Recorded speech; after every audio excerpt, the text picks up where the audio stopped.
All right. How was the food? Good, good. That's probably the loudest I heard probably like the loudest answer I get all day. Every time I ask questions, you guys are like, sometimes I wonder if you don't understand English, right? But well, I'm glad it's good, okay? God is good. The pastor said, let's pray so that we may stay awake. Let's see ourselves bigger than that, okay? Again, we are literally here. You are literally hearing the word of God that hangs your eternity, all right? And here you're fighting to like not fall asleep. That in itself, let's examine ourselves on that too. All right, majority of you are youth already. Like some of your age already are in back in our parents' context. They already got married. Okay, some of them already have children and stuff, and here still acting like little boys and little girls. That's something that we go through in our church too. You know, there's like youth, right? He's my brother, so when I talk about him, like Chung age, they're like 20, 21. Still acting like little boys, you know, and we're still treating them like little boys, little girls. And so I'm going to ask you to not to stay awake, but rather to really open your heart and give the most attention that you can give. All right, and I said it at the beginning, this is not a camp, this is a revival, so we only have a very short period of time. And we didn't even have a chance to go through like in-depth details in many of the things that we talk about. But I'm very encouraged by your questions and the questions that you asked. I think they're very, very, very good. And I can see that the Holy Spirit working in your heart, okay? And I think I want to focus a lot, even today after this, on like questions and answers. Because I think that, you know, after I talk about the good news, you know, the good news of the Jesus Christ, you heard of this many times before again, right? But you might hear it from several other speakers, preachers, teachers. But you yourself might have this questions that like you're not sure of. You know what I mean? So we would have that opportunity for you to ask and answer. So I like that type of environment better, all right, where you just sit down and like force yourself to listen to me, wait until I finish. And more than that, I want us to have the really interaction type of moment, okay? So earlier, before we went to eat, we focused a lot on these depressing topics, right? How hopeless we are.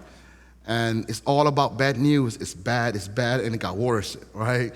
And so now I'll try in my best to show you that is not the end, all right? Romans chapter 6, verse 23 said, for the wages of sin is death. When I talk about sin, I purposely stop there, right? The wages of sin is death. The reason you and I die, we face death today is the result of sin, all right? We die because of sin. When God created us, he did not intend for us to die, right? When God said to Adam and Eve, when you eat this fruit, right, you will surely die. And they ate the fruits. They didn't die, but they died spiritually. There was a separation between God and them, us, right? And not only that, because of the fall, there is physical death. You see, some people ask this question like, if God is all-powerful, all-knowing, all-good, why is there so much suffering around the world, right? Why do bad things happen to good people, right? And R.C. Sproul said, there's only one time when bad thing happened to good person. It's only one time, and that is on the cross.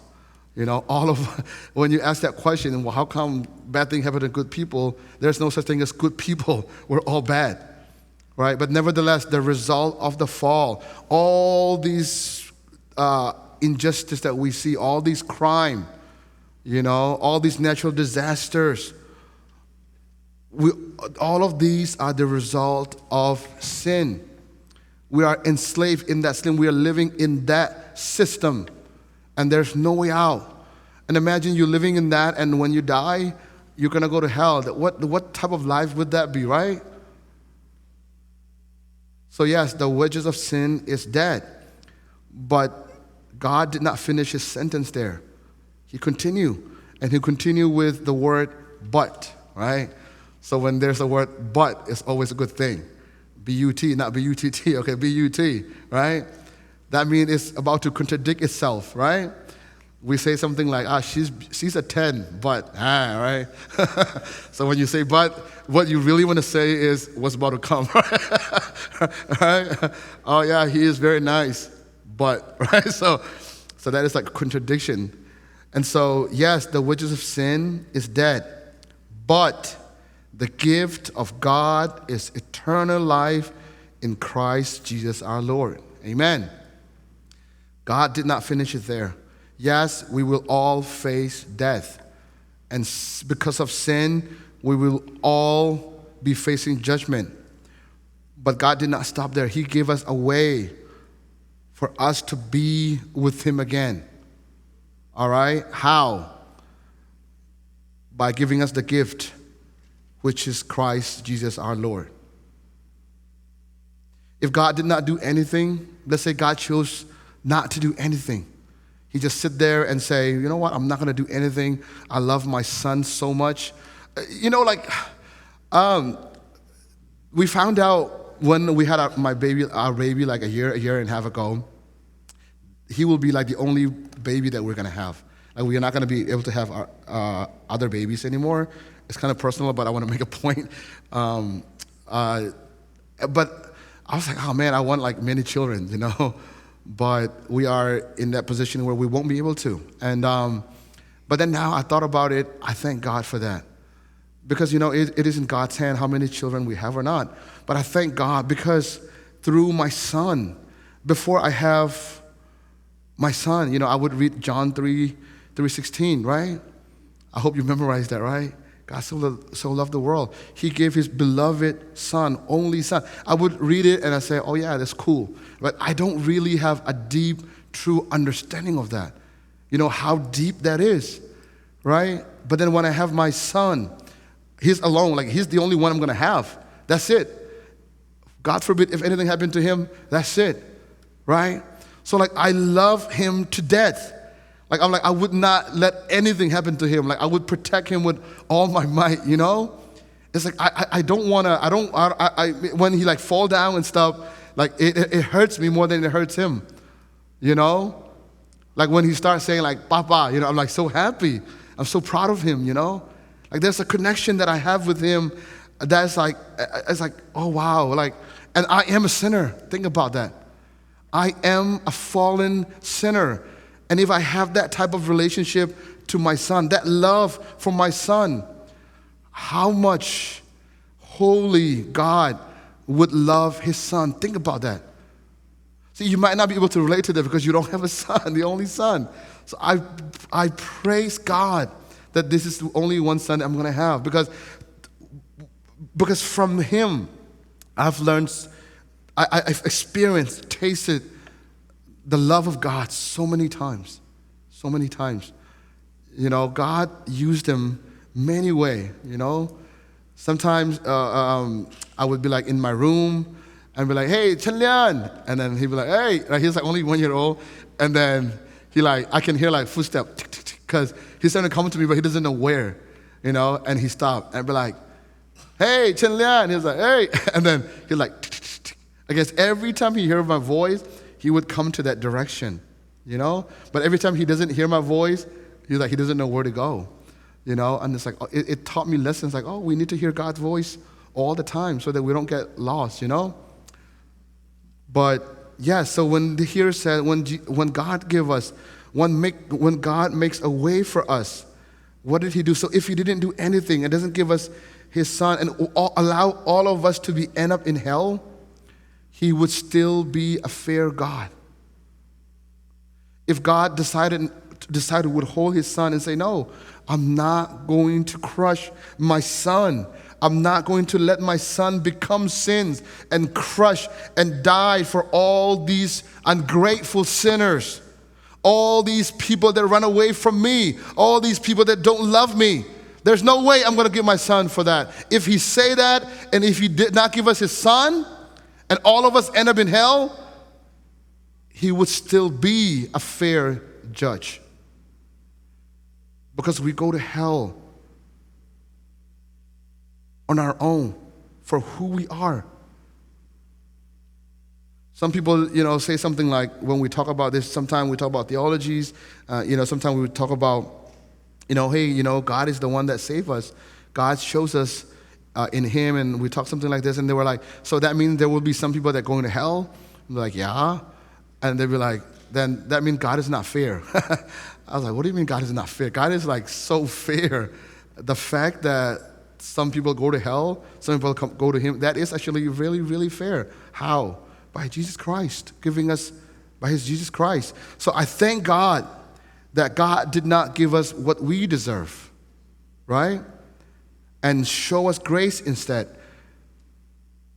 And give us what we don't deserve instead. Romans 5 said, but God demonstrated his own love for us in this. While we were still sinners, Christ died for us. Okay, not when you're worthy. It's not like God look at you and say, wow, look at Ryan. He is behaving so well today. Let me give him my son. No. While we're still sinner. We talk about being sin by while we are in that still nature, sin nature. He gave us his son, Jesus Christ. Not because you deserve it. Not because I deserve it. We were still sinner. So don't think for a second, for a moment, that, yeah, God gave me his son because I deserve it. Because God loves me so much that he gave me his son. I deserve it. I must be special, I must be special. That's why he gave me his son. No, he gave us his son because of his grace.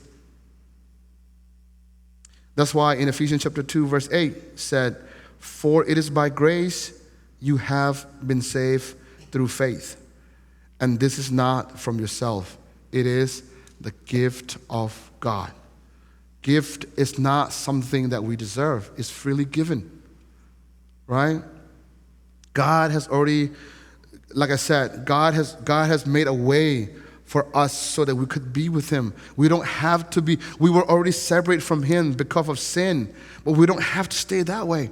There's a way for us to come back to him. The paradise that we lost in Genesis, we can regain it back. And there's only one way.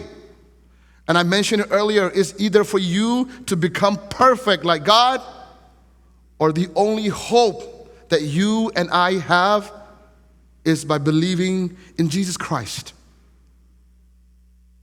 And I'm going to talk about how that is possible.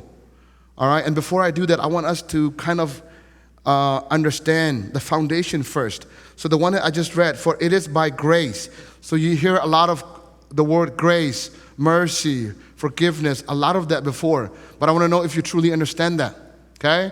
So, because unless you really understand that, you won't truly grasp the heart of the Lord, okay? So what does it mean? What does the word grace means? Grace, what does it mean? I'm going to wait for the answer. When you ask me answer, I answer right away. When I ask you a question, you don't answer. That's kind of rude. Come on, guys. What is grace?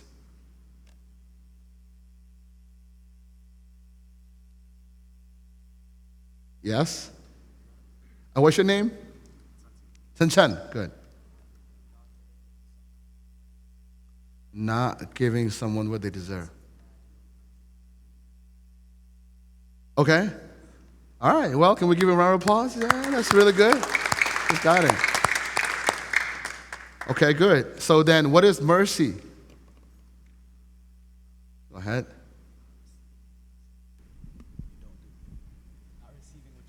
Not receiving what you deserve. Okay.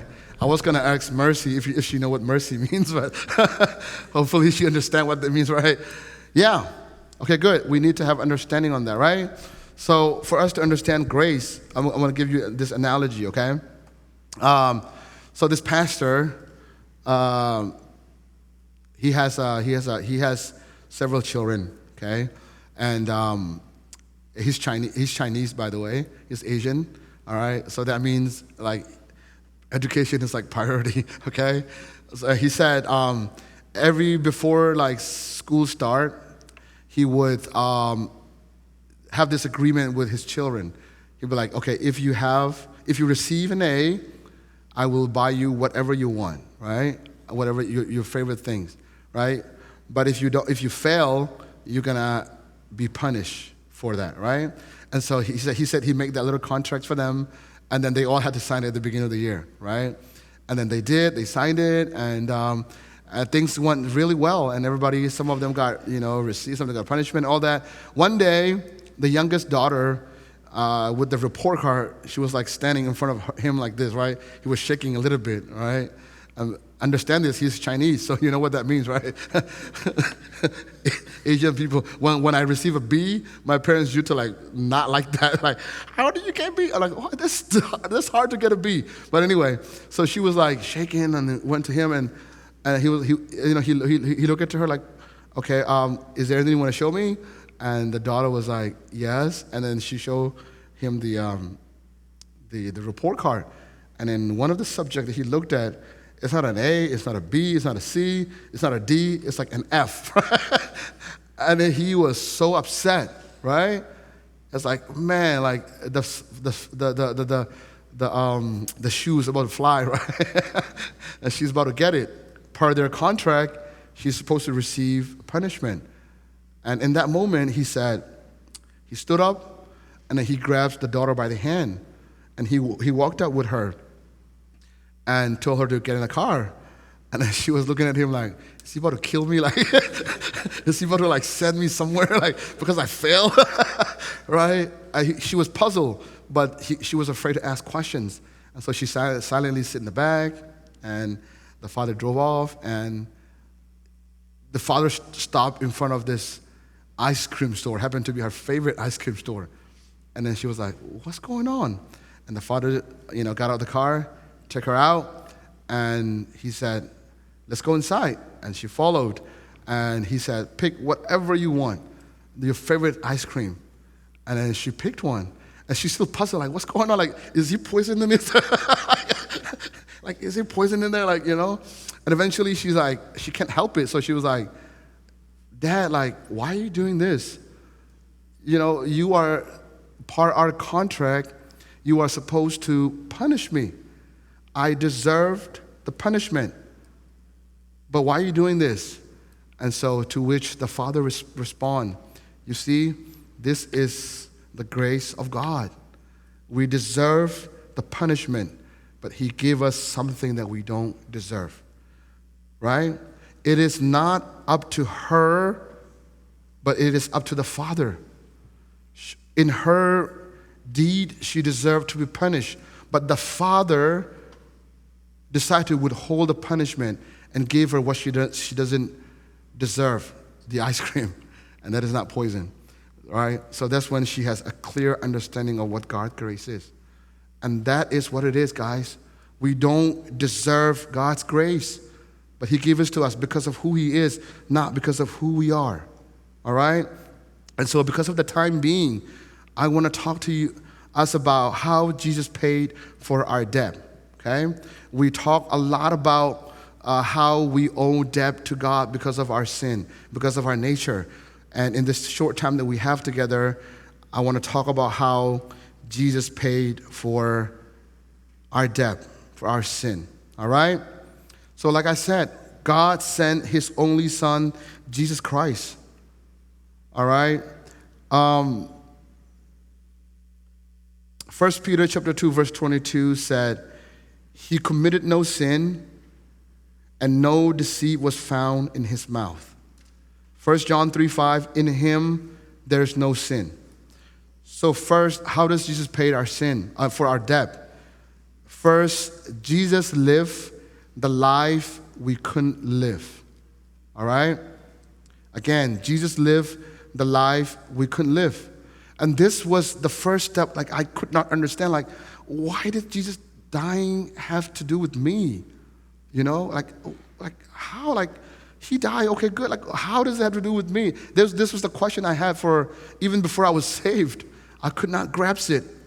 But like I was telling you guys earlier, in every sin, it is sin directly against God. So unless someone is live a perfect life, there's no way for that person to pay for our debt, right? Let me put it this way. So Jesus, from birth to death, he never sinned, not in action, attitude, or thought. He fulfilled all of God's law perfectly. All right, and that matters so much. And you may ask me, why does that matter? Because in order to stand before God, we would need to be perfect. Right? I repeat this many times. In order for us to stand before God, in order to be with God, we would need to be perfect. And we already established that very clearly when I asked you guys, if anyone who steals, all of you raise your hand. A bunch of thieves over here. We are not perfect. None of us are perfect. So we cannot stand before God. So when we say Jesus has no sin, Jesus lived a perfect life, it matters so much, because in order for us to stand before God, he has to be perfect. Because if Jesus sinned even a little bit in one thought, all of this redemption would be in vain. He must be perfect. Jesus lived that perfect life on our behalf, right? His record is spotless, and that makes him the only one qualified to take someone else's punishment. Okay? So, like I said, like I was telling earlier, there's got to be someone who pays our debt for our sin, for our transgression. And for that for God must punish that sin. But since we're all sinners, we all deserve to be punished. But for us to be free from that, for us to be paid for that, someone else who is not like us must be paid. He must pay for that sin. He must be different than us. He must be perfect. So in the Old Testament, when someone sinned, here's how it works. Here's how they are their sin, okay? They would go to the temple. They would bring with them blemish, like with no, a perfect animal, right? Animal, sheep, goat. They would bring it, and then they would slaughter that, right? And then the high priest would bring it inside the temple and would pour the blood inside of the Holy of Holies. What that means is it's a symbol that animal carries all of the person. For example, let's say I am the one who sinned, right? And I would bring the little sheep with me, right? Blameless, perfect sheep. And then I would give it to the priest, and the priest would slaughter it. So that means that instead of me paying for my sin, that animal paid for it, right? All of my sin has been in that animal, and that's how they did a sacrifice. And when God see that, their sin has been forgiven, right? That is the picture. And so, but then the problem was that every single year, every single time, people keep having to do that. People keep having to kill a lot of animals, right? So once and for all, Jesus paid for it. We don't need to kill, we don't need to sacrifice animals anymore. Jesus is the perfect lamb for us. That's why it matters so much for someone to take sins on our behalf and be punished by God. So one, again, is that Jesus lived the life that we could not live. And second, Jesus took our sin upon himself. Isaiah 53 verse 6 said, "The Lord has laid on him the iniquity of us all. He himself bore our sin in his body on the cross." 1 Peter chapter 2 verse 24. All right? So Jesus died in our place.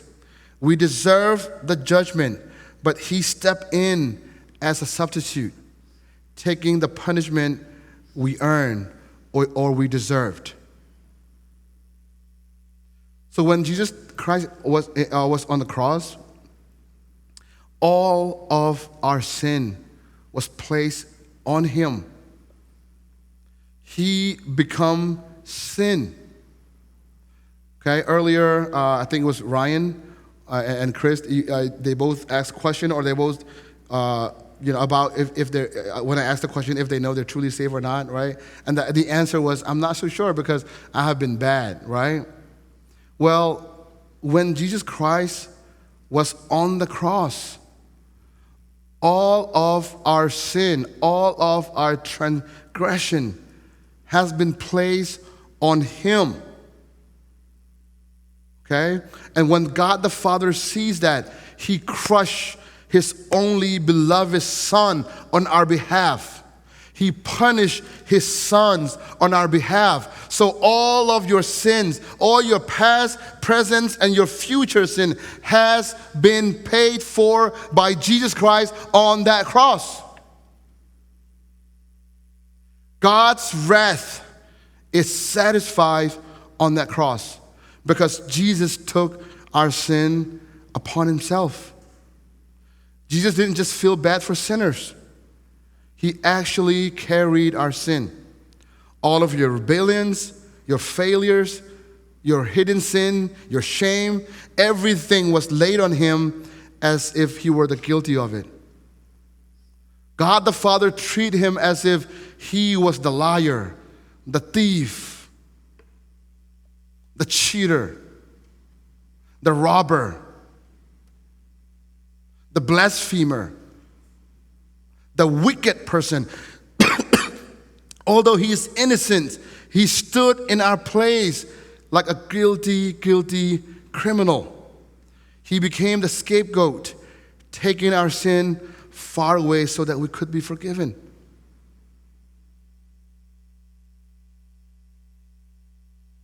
So you see, that's why I keep saying at the beginning, it is so important that we understand that it is not in us to pay that debt that we owe. It is not in us to earn the salvation, but on Jesus Christ. Because he is the one that paid for all on the cross. If you are looking at your life, if you're looking at yourself and your own good deed, you will never be able to good enough. You will never be able to earn good enough to earn the salvation. Because you and I are not good enough. We always fall short. But because of that, Jesus took all of that sin upon himself on the cross.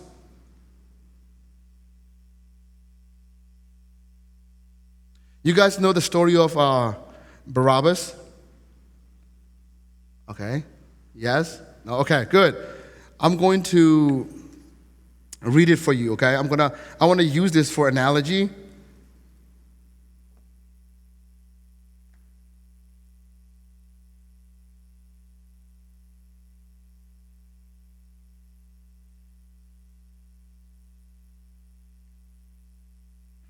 All right, so we found the story in Matthew 27, verses 16 to 26, all right? And let me read it to you, okay? At that time, they had a well-known prisoner whose name was Jesus Barabbas. So when the crowd has gathered, Pilate asked them, "Which one do you want me to release to you? Jesus Barabbas or Jesus who is called the Messiah?" For he knew it was out of self-interest that they had handed Jesus over to him. While Pilate was sitting on the judge's seat, his wife, I'm going to skip that a little bit, okay? And so, "What shall I do then with Jesus who is called the Messiah?" Pilate asked. They all answer, "Crucify him." And he said, "Which one of the two of you want me to release to you?" asked the governor. "Barabbas," they answer. "Why? What crime has he committed?" asked Pilate. They all shouted louder, "Crucify him." All right? So before Jesus Christ went on the cross, we see this one strange story of Barabbas. Right? This Barabbas, according to tradition, according to the scripture, he's a bad, bad man. He rebelled against Rome, right? He robbed people.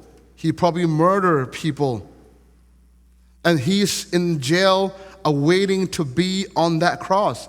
By the way, that cross was never intended for Jesus. That cross was for Barabbas.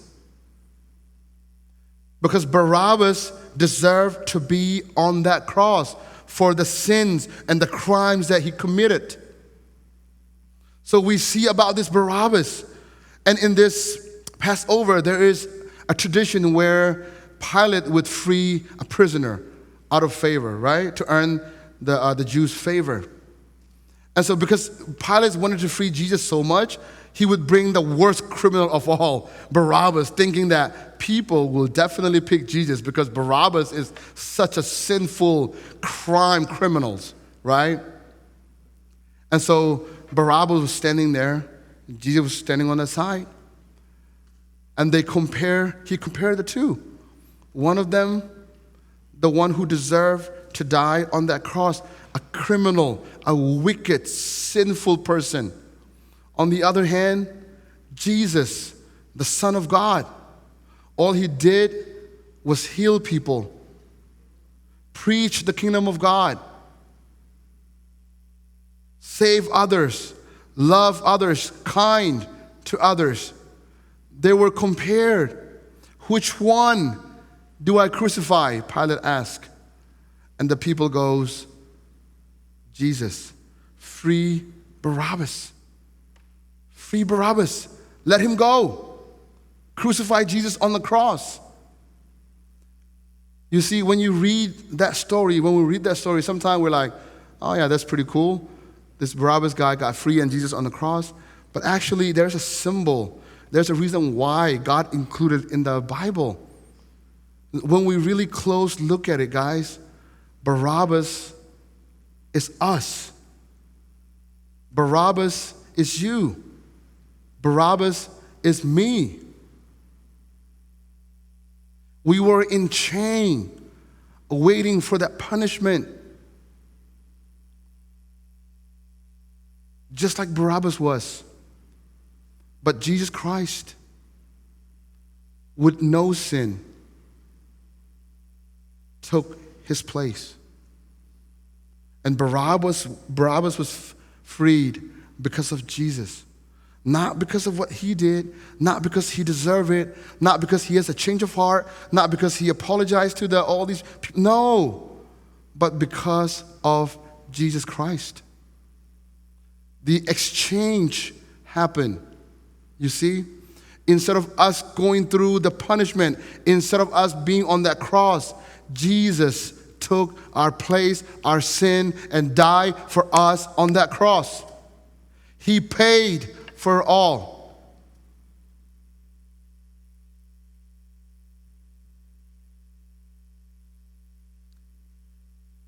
Thirdly, Jesus paid the penalty with his death.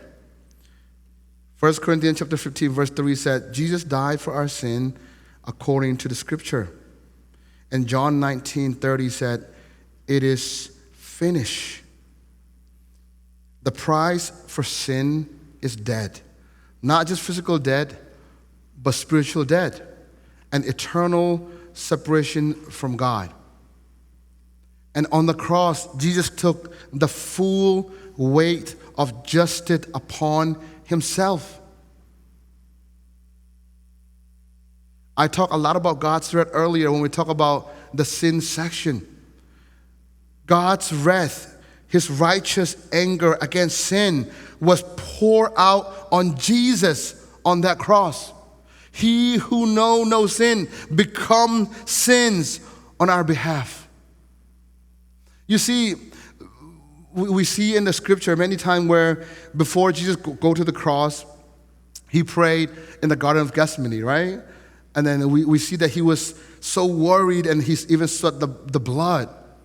And when we read this, we're like, what? Like, some people even say, is Jesus a coward, you know? Why is he so afraid? Going on the cross. What is he afraid of? He even prayed. He's like, Father, take this cup from me, but not my will be done, your will be done. He was really in agony, praying. What is he really, really afraid of at the time, in that moment? Well, many people believe that it's because he's about to go through the most painful death in human history. Well, I don't think that's true, though. Me personally, I don't think that is the case. Because when Jesus Christ became a human, he came with a purpose and mission, which is to give himself, sacrifice himself on the cross. So he already prepared for it. So I don't think that is what he fears so much about. But what Jesus Christ was in so much agony was the fact that all of humanity's sin, your sin, my sin, all of sin, all the weight of sin was about to be placed on him. And the holy God. And on that cross, that's what happened. And Jesus cried out at one point. He said, Father, Father, why have you forsaken me? See, for a moment, in all past eternity, God the Father, God the Son, perfect. There is no sin. It's like a perfect relationship, perfect love, perfect unity, perfect fellowship. There's never for a moment where they separate from each other. But on that cross, for a moment, God the Father turned his face away from his Son. And you know why? You know why? Because your sin, Jesus bore your sin. Jesus bore my sin on that cross. And because God is so holy, God is so holy that even if it's his own Son, he could not be mixed with the sin. So he had to turn away from his Son for a moment. That's why Jesus cried out, Father, Father, why have you forsaken me? And that's what Jesus was so in pain, because he knows that he was going to experience the separation from his Father for a moment because of our sin. He bore our sin on that cross. And Jesus absorbed it all until the debt was paid in full.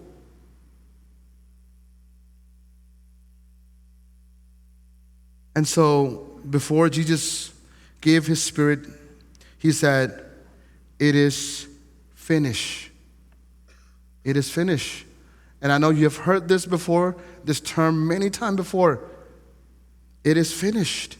In Greek, it means a word stamped onto like ancient bill, meaning paid in full. Let's say you go to a market, you buy something, and there's a ticket for that, and you paid whatever you own, you pay that in full.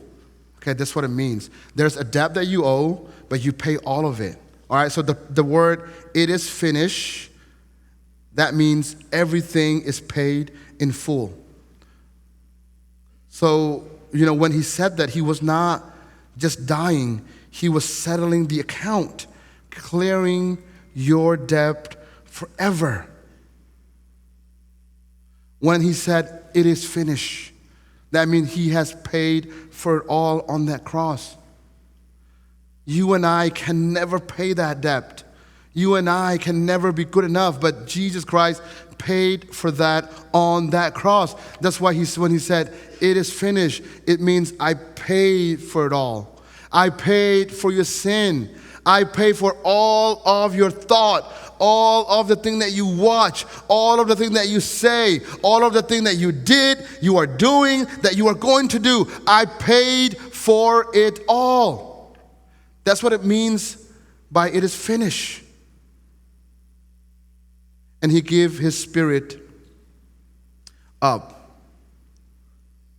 So that's what the cross accomplished. A full payment for every believer's sin. And fourth, Jesus rose again as proof the debt was paid. Romans 4:25 said, He was delivered up for our trespasses and raised for our justification. 1 Corinthians chapter 15:17, if Jesus has not been raised, your faith is in vain. So what does that mean? If Jesus was crucified on the cross and he died, and if he had stayed dead, we would not know that whether the payment has paid or if the payment worked or not. But his resurrection proved that the price that he paid was accepted.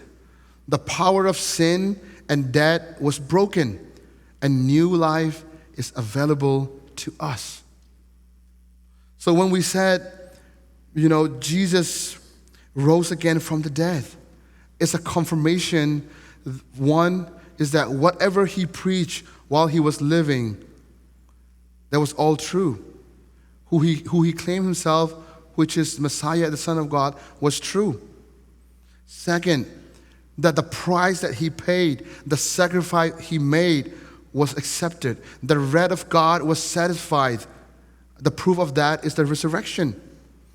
And Jesus overcome sin, and also the penalty of death was broken on the cross.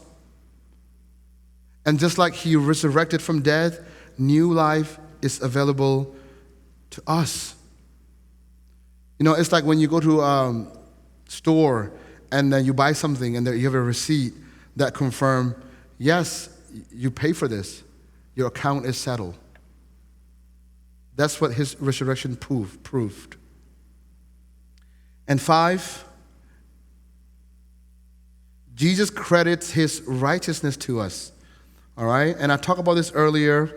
I want to mention this again. God made him who has no sin to be sin for us, so that in him we might become the righteousness of God. 2 Corinthians chapter 5, verse 21. Romans 5:19 said, for just as through the disobedience of the one man, the many were made sinners, so also through the obedience of one man, the many will be made righteous. Right? So what does that mean? Not only did Jesus take our sin, he gave us his righteousness. All right? This is often called the great exchange.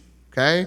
He takes our sin and we receive his perfect record. All right? So imagine you're wearing like a big robe that describes who you are. Like all the sins that you committed, you're wearing that, right?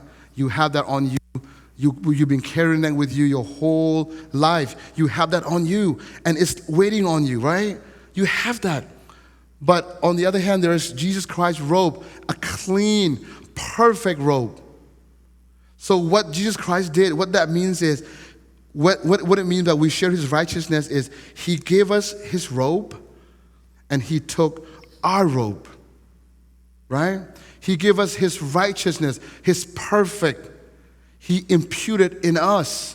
And so we, not because we're good, but because we place our trust in Jesus, he shared his righteousness in us. So that means when God look at you, he no longer see your failures. He no longer see your sins. He sees the perfect life of Jesus credited to your account. Okay? So when you are standing in front of God on judgment, like I said, you are about to face God.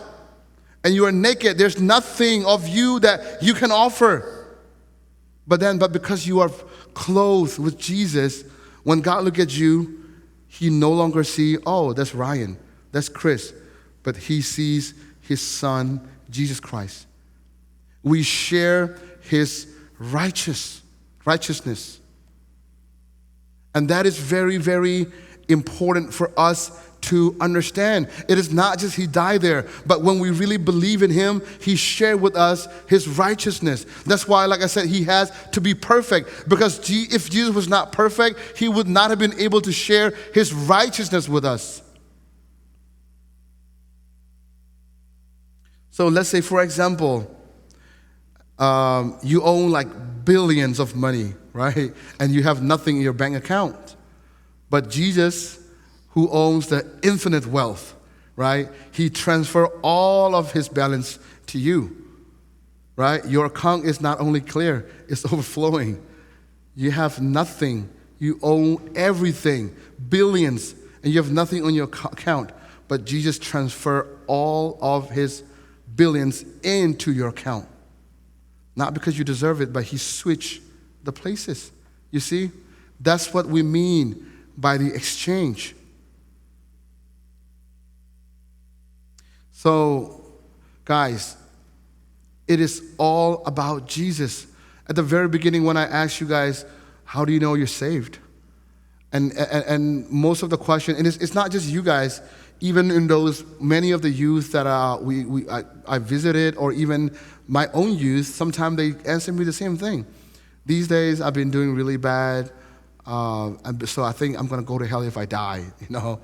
Or sometimes they're like, oh, these days I'm doing good thing. Like I've been helping my parents. I've been very obedient, and I've been really, I've been very disciplined myself. So I think I'm on my way to heaven, right? We place our deed when we answer the question, are we going to go to heaven or not? But in reality, it is not us. It is the Jesus, the perfect man who paid for the sin. Right? So even if you are a sinner, even after you come to Christ and you still sin, there's sin in you. That doesn't mean you're going to go to hell. Because as long as you believe in Jesus, he paid for it all. He must be the foundation of the salvation. Because if you always look at yourself, you will always fall short. But if you look at Jesus Christ and what he has done on that cross, you will always know that you're okay. Because it doesn't depend on you. It does not rely on you, but on Jesus. That's what it means by having faith in Jesus. All right? And so the Bible many times, when we, after hearing the gospel, when the apostle preached after Jesus ascended to heaven, how do we be saved then? That is the gospel that I just laid out to you in very short version. So how do we make that ours? And the Bible said even Jesus Christ himself in Mark chapter 1 verse 15. The very first sermon that Jesus preached is about repentance. He said, repent and believe in the gospel. Repent in the believe in the gospel. You heard about this gospel many of time before. You are like bored to death. I'm like, oh man, this over and over again. You heard of this before, but unless you make it yours, it will never be yours. So how do you make that good news for you?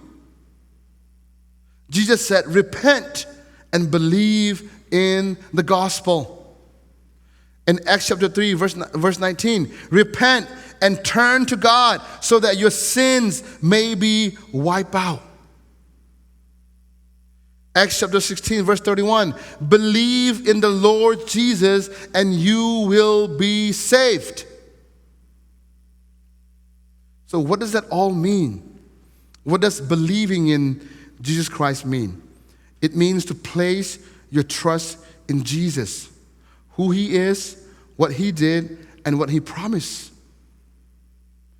That he is the Son of God, that he died for your sin, and that he rose again. And that only he can save you. I'm going to repeat that. That only he can save you. Not your good deed, not the religion or effort. It's not just believe in your head, but trust in your heart. It's not trusting in Jesus mean putting all of your trust in him, not on yourself. Putting all of your confidence in the work that he has done, in the perfect sinless life that he has lived. that you and I cannot live. That's what it means by believing in Jesus. If you tell me that, oh, I believe in Jesus, I trust in Jesus, and I believe in what he did for me on the cross, and you still say, I'm not sure if I'm saved because I did this and this and that, that means you truly have not believed in Jesus and what he has done for you on that cross. If you truly believe in Jesus and the gospel that he has preached and what he has done for us on the cross, you're going to be able to say, yes, I'm saved. And I ask you why? And you're going to tell me, not because of what I did, because Christ already paid for me on that cross. And because Jesus is sinless, and because he paid for my sin, because God the Father put his wrath in him, and he punished him instead of me. So no matter what I do, I put my trust in him. And because of that, I am safe. Not because I'm doing well these days, I'm doing bad these days. Do not look at your own work. Look at the finished work that Jesus has done on that cross. That's what it means by believing in Jesus. Okay? So guys, the good news is this. Yes, we sin. We fall short. But Jesus paid for it all. All right? Yes, we are on our way to hell. We are all on our way to face God's wrath, the judgment. But Jesus grabs us, and now we're with him. That means we are saved eternity. It is all in him. So when we are in Christ, there's no more judgment. There's no more condemnation for those who are in Christ. Because he has done already. But if you believe, if you think that what Jesus Christ did on the cross is not sufficient enough, then yeah, you should be worried. All of us should be worried. I should be worried. If for 1 second, if what Jesus Christ did on that cross was not enough, we're all going to go to hell for sure. But I believe that I'm going to be in heaven, not because I preach, not because I am a pastor, not because I'm in ministry, not because of this and this and that. The only reason I'm going to be in that heaven is because I place my trust in Jesus. And I believe that he lived the life that I cannot live, and he paid for the debt that I deserved. He paid for my debt. And he took all the punishment that I deserve. That's what it means to be believing in Christ means, all right? For example, look at the chairs that you're sitting on right now, all right? You don't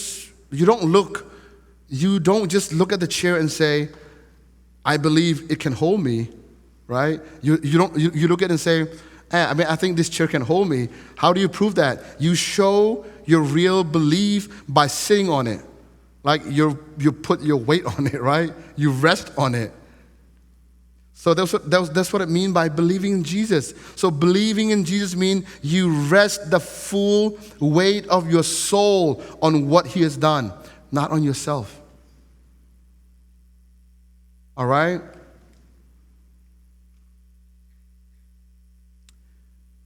Second part, repent and believe, he said. So what does the word repent means?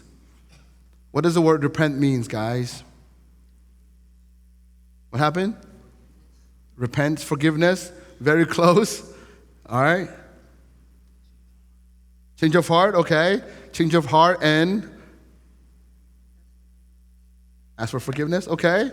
Good. Can some people in the middle or in the back, can you guys try it too? It's always like up here. Can you guys try in the back? What does repentance mean? I know you heard this word before. What does it mean? Anybody? Nang macho sa lao. Yes, Primrose? Okay, good. Yes. That's all the answers was correct, right? All part of it, that's correct. It means a change of mind that led to a change of direction. All right? Repentance is not when you cry. Right? It is not you going, oh man, like I've sinned so much, and you start crying. That's not what it is. It is when you change. All right? Repentance is a change of mind that leads to a change of heart, which result in a change of action. All right, I see many people, especially many youth. Sometimes they're touched by the preaching. Sometimes they're touched by the worship. They're touched by the sound. They cry. They have all these things, but there is no really result in change of their actions. They're still the same as before. There's no true repent in them. There's no true repentance in them. They just feel sorry for they have sinned. But a true repentance always involves a change of mind that leads to a change of heart, and that results in a change of action. And this change involves both turning away from sin and turning to God. All right? It is not only turning away from sin, but it's also turning to God. All right? Some of you might feel like, there's no way God will forgive me. There's no way, because I've sinned so much. There's no way, I've done so many bad things already. I'm not worthy, I'm worthless. Well, actually, that is the reason why you need to repent. Right? Because we're so unworthy. This repentance is a gift. Because repentance means you are sinning, you are running away from God. But at one point, you stopped and you turn back to God. All right, your direction change is turning away from sin and turning to God. So repentance is a radical, total break, right? A 180-degree turn, all right? 180-degree turn. So repentance involves change of heart and change of action. Don't you mistake that, okay? So don't think that you go to camp, you go to revival, you go to church, and you are touched by a lot of things and you start crying. That is not repentance if there is no change after that. If there is sin that you are living in, that you need to repent, but you say, oh, I'm sorry, God. But then you keep going back and going back and going. That is not a true repentance. A true repentance is there's sin that you're living in. And you say, Lord, it breaks your heart. It breaks my heart to keep doing this. I am going to turn away from this sin and I'm going to come to you, right? That's what repentance means. But sometimes, we try to fight this sin so much. We struggle with this one particular sin. And we repent, we ask God for the strength to be free from it. And then we are able to fight it for a couple of days. We go back, The struggle is okay, all right? The struggle is okay. At least you are turning your direction. It will not be perfect at one time. We're also growing in repentance, right? I think one of the stories, I'm not sure who told this, but it's on my mind right now, so I'm going to share this. There was this one family that fight every single day, right? They fight all the time, they're so loud. They break things in their house, and the neighbors got annoyed many times, right? And they were just fighting every single day, yelling and screaming and throwing things at each other. I hope you don't relate to that, okay?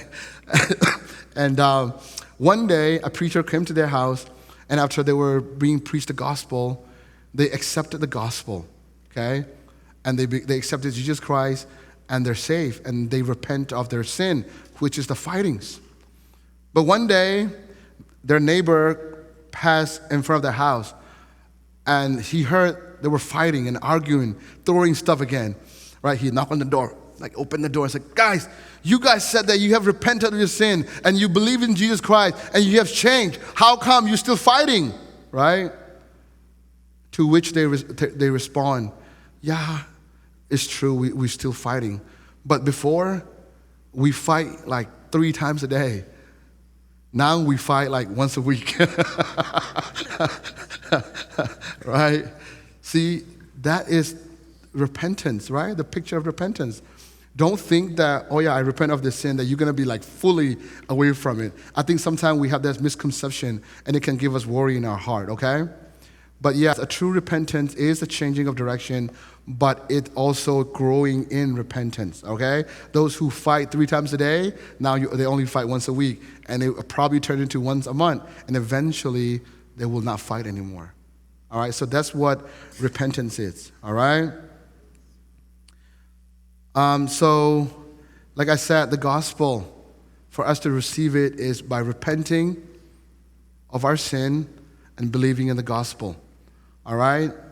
And I hope that you would repent wherever you are and turn back to the Lord Jesus who gave himself for you. All right? And I hope that in this short period of time that I have presented the gospel, I hope you have at least a full understanding of what it means to be believing in Jesus Christ. All right? So if someone asks you again next time, I hope you're able to say that I'm saved forever because Jesus done for me. I'm good. And I hope that you have that assurance of salvation. That means that you are sure that you're going to go to heaven because of the work that Jesus has done and not yours. Okay? So that is the gospel, and that is the teachings that we are going to have for today. And I hope and I bless you in the name of Jesus Christ that this will stir your heart, and whoever needs to be saved, that God would use this to saved, and whoever needs to be free from bondage or encouragement, I pray that God would use it as such. And guys, I praise God for this, okay?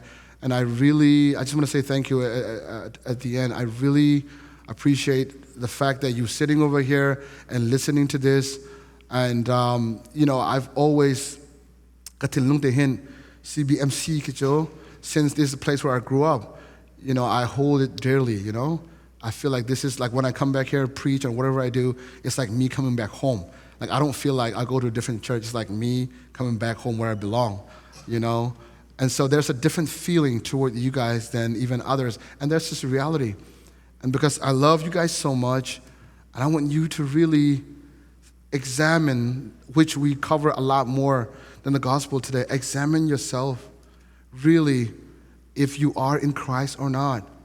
And if you're not, repent and believe in Jesus. And if you say, I still don't understand this, it doesn't make any sense to me, get on your knee and say, Lord, I don't understand this, but I want to be saved. I want to be sure that I'm saved. Speak to me. Make yourself real to me. Because when we pray to God, He listens. He hears us. He hears our cries. Okay? So with that, I'm going to end this, and God bless you guys, okay?